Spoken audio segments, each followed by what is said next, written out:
Good morning, stock buddies. First of all, I'd like to apologize for not putting out a blog last week. I was at the Delray Beach Film Festival having a wonderful time the week before, and although I did get back last week, I was just beat and did not put out a blog. Everybody seems to be talking about GM.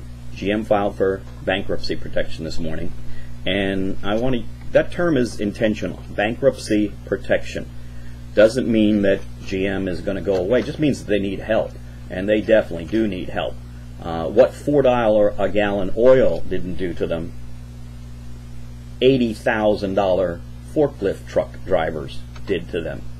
I think that, and I've been in these plants. I've been in these plants on second shift. Scary place. If the cars didn't practically build themselves, we'd really be in trouble. The process is so automated you wouldn't believe it. There are very few people visible doing manual labor. Anyway, GM does need to be restructured.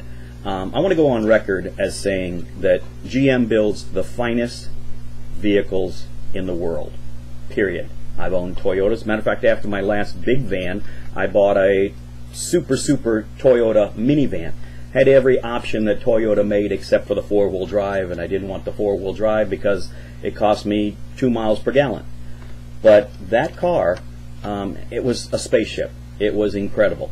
Anyway, I sold it because it cost $40,000, and 2 years later it was worth $20,000. So I sold the car and kept the big old van that I used to have. And when Explorer vans can build me one with a Razor drive system in it, which is that electric hybrid drive system that makes Hummers get 100 miles per gallon, I've told them I'm ready to order another one. They said 2010, 2011. But at any rate, I've had these different vehicles. I've had GM, I've had Toyota, and the Toyotas just don't have the quality. I don't care what J.D. Power says. Toyotas just don't. The paint isn't as good. Bugs would chip the paint off my front end. Just wasn't as good a quality as GM. And I'm still driving the 97 custom GM van, although I do have a hydrogen booster in it, so it gets a little better mileage. But with that kind of a Razor drive system, the stock symbol on that, by the way, is RZ. And yes, I am promoting my own agenda because I own RZ. I own quite a bit of it. I just think it's going to go crazy. Now, I've been wrong so far. It's gone down a little bit since it was announced on CNBC and I saw what they were doing. By the way, I designed that kind of a system in 1970 when I was working at IBM.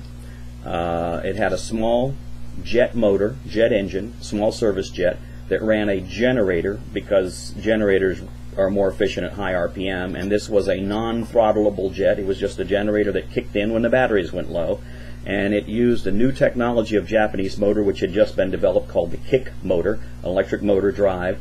And this particular, the reason it was a van was because it had a flat roof area and solar panels were on the roof to charge the batteries when the thing was just sitting in the driveway. I designed that vehicle in 1970. At any rate, this Hummer drive system, or the drive system they put in the Hummer from RZ, Razor Corporation, too big to fail. Nice term, because everybody else that's done something like this has missed the mark or been bought out or run away. This technology has been around for quite a while. Magnetic drive motors that use magnets to repel each other and run generators have been developed. The perpetual motion machine, hydrogen. Hydrogen can be made. You wouldn't believe how efficient hydrogen is and how powerful it is. I have a generator that I built myself in the old van. It will produce about 60 liters an hour of hydrogen, which gives me about a 5 mile per gallon boost. Anyway, I heard people on CNBC, I won't mention any names, talking this morning about GM gas better be $4 a gallon, or people aren't going to buy these these small, super efficient cars. I want to go on record there too and say these people are wrong. America wants big cars. Mark Haynes says that too on CNBC, and he's right. been right about a lot of things. He was right about the bottom of the market so far. The Haynes bottom is officially, as of today, still the bottom. One of the few people that has been right. But anyway, America wants big cars, but we want them to get 100 miles per gallon. The technology exists. We need to stop coddling the oil companies, and people will buy these vehicles if someone will make them.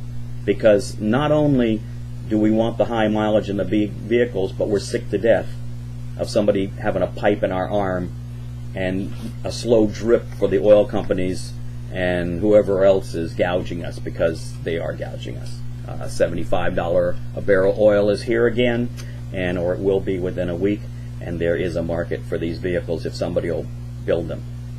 And if they won't, we won't buy cars.